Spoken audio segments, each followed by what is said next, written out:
नमस्कार, अभिवादन स्वीकार कीजिए राजेश्वरी सांकृत्यायन का। आज की स्पेशल रिपोर्ट में हम बात करेंगे कि क्यों भीम आर्मी प्रमुख चंद्रशेखर आज़ाद को यूपी की राजनीति में मायावती के विकल्प के तौर पर देखा जाता है। देश में हाल के कई दिनों में कई विरोध प्रदर्शन हुए। उन प्रदर्शनों में चंद्रशेखर आज़ाद ने बढ़ चढ़कर हिस्सा लिया। दलितों के उत्थान के लिए काम करने के लिए 2014 में भीम आर्मी की स्थापना करने वाले आज़ाद ने हाल ही में यूपी के पूर्व सीएम अखिलेश यादव से मुलाकात की और आगामी चुनाव पर चर्चा की। उन्होंने चुनाव में बड़े दिग्गजों से मुकाबला किया, लेकिन उन्हें मनमाफिक परिणाम नहीं मिले। बीजेपी के खिलाफ उनकी निर्भीकता दूसरे बड़े विपक्षी नेताओं को पसंद है। आगामी लोकसभा 2024 चुनाव में उन्हें दलित मतदाताओं को लुभाने के लिए संयुक्त विपक्षी मोर्चे के पोस्टर बॉय के रूप में देखा जा सकता है। उन्होंने असदुद्दीन ओवैसी की पार्टी AIMIM के साथ गठबंधन कर दिल्ली के MCD चुनाव में अपने उम्मीदवार तो उतारे, लेकिन कोई छाप छोड़ने में नाकाम रहे। कई लोग उन्हें यूपी की कद्दावर दलित नेता और बहुजन समाज पार्टी की सुप्रीमो मायावती की तरह देखते हैं। किसी अज्ञात कारण से जब से भाजपा ने उत्तर प्रदेश में अभूतपूर्व वृद्धि देखी है, तब से मायावती कथित तौर पर निष्क्रिय हो गई हैं। उन्होंने दलित समुदाय पर अपना प्रभाव खो सा दिया है। कम से कम पिछले कुछ चुनावों में उनकी पार्टी का प्रदर्शन तो यही बताता है। खाली जगह ने चंद्रशेखर आज़ाद को एक राजनीतिक लॉन्चिंग पैड प्रदान किया है। पिछले कुछ सालों में भीम आर्मी प्रमुख ने मायावती से ज़्यादा सुर्खियां बटोरी। हालांकि उनकी आक्रामक और निडर राजनीति को कोई 1990 के दशक की मायावती से जोड़ सकता है। आज़ाद हर उस जगह पहुंचते हैं जहां कहीं भी दलितों के शोषण या पिछड़ी जाति समुदायों के खिलाफ अपराध की सूचना मिलती है। जहां उनका साहसिक दृष्टिकोण उनके व्यक्तित्व में लोकप्रियता जोड़ता है, वहीं कुछ घटनाओं में वे कानूनी मुसीबत में भी फंस गए। आज़ाद को 2017 में सहारनपुर हिंसा की घटना में मुख्य आरोपी के रूप में नामित किया गया था और बाद में उन्हें राष्ट्रीय सुरक्षा अधिनियम के तहत गिरफ्तार कर लिया गया था। दिल्ली में नागरिकता संशोधन अधिनियम विरोधी प्रदर्शन के दौरान उन्होंने जामा मस्जिद से जंतर मंतर तक विरोध मार्च आयोजित करने की योजना बनाई, लेकिन पुलिस ने उन्हें हिरासत में ले लिया। उन्हें प्रियंका गांधी भी काफ़ी पसंद करती हैं। बीते बुधवार को दलित नेता और भीम आर्मी प्रमुख चंद्रशेखर आज़ाद को उत्तर प्रदेश के सहारनपुर में बदमाशों ने गोली मारने की कोशिश की, जिसमें वह बाल बाल बच गए।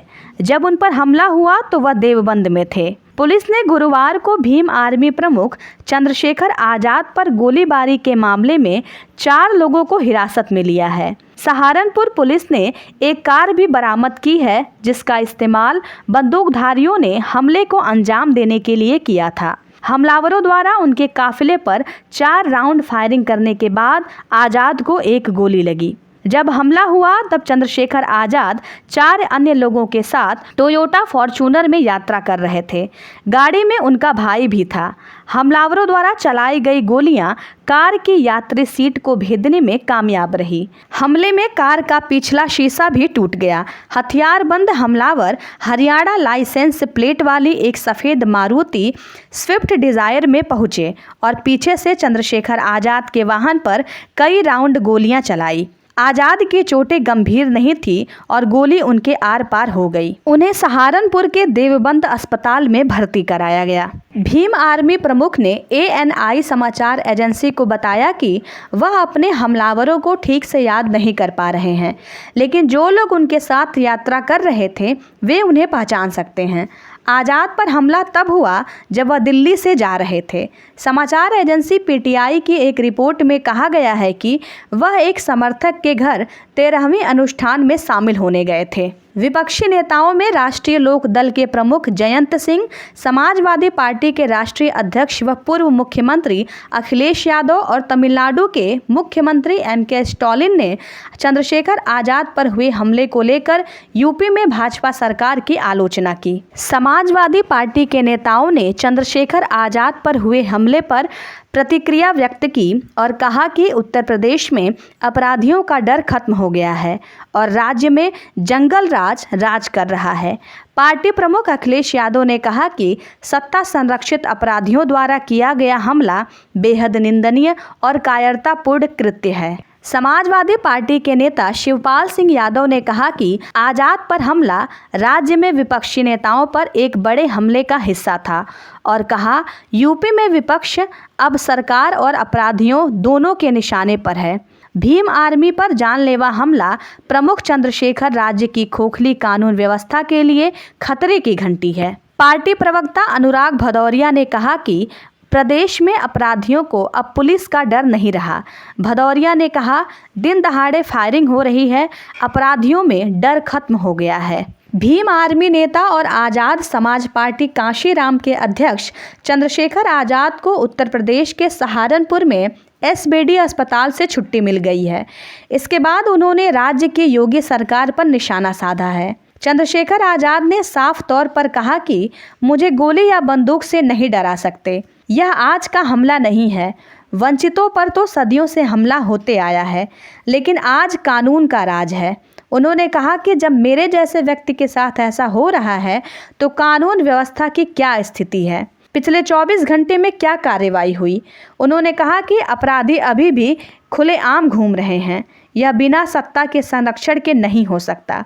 सरकार की घोर लापरवाही है। उन्होंने कहा कि मुख्यमंत्री का इस घटना पर बिल्कुल न बोलना स्पष्ट करता है कि वे अपराधियों को संरक्षण दे रहे हैं। चंद्रशेखर आज़ाद ने अपने एक ट्वीट में लिखा है कि मेरे ऊपर हुआ जानलेवा हमला सरकार की विफलता है, क्योंकि प्रदेश की जनता की सुरक्षा सरकार की जिम्मेदारी होती है और मैं भी प्रदेश का एक जिम्मेदार नागरिक हूँ। बीजेपी राज्य में बेखौफ अपराधियों को संरक्षण देने की नैतिक जिम्मेदारी स्वीकारते हुए मुख्यमंत्री जी को तत्काल प्रभाव से त्यागपत्र दे देना चाहिए।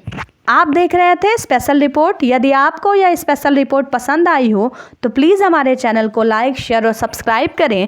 राजेश्वरी को सुनने के लिए आपका बहुत बहुत धन्यवाद।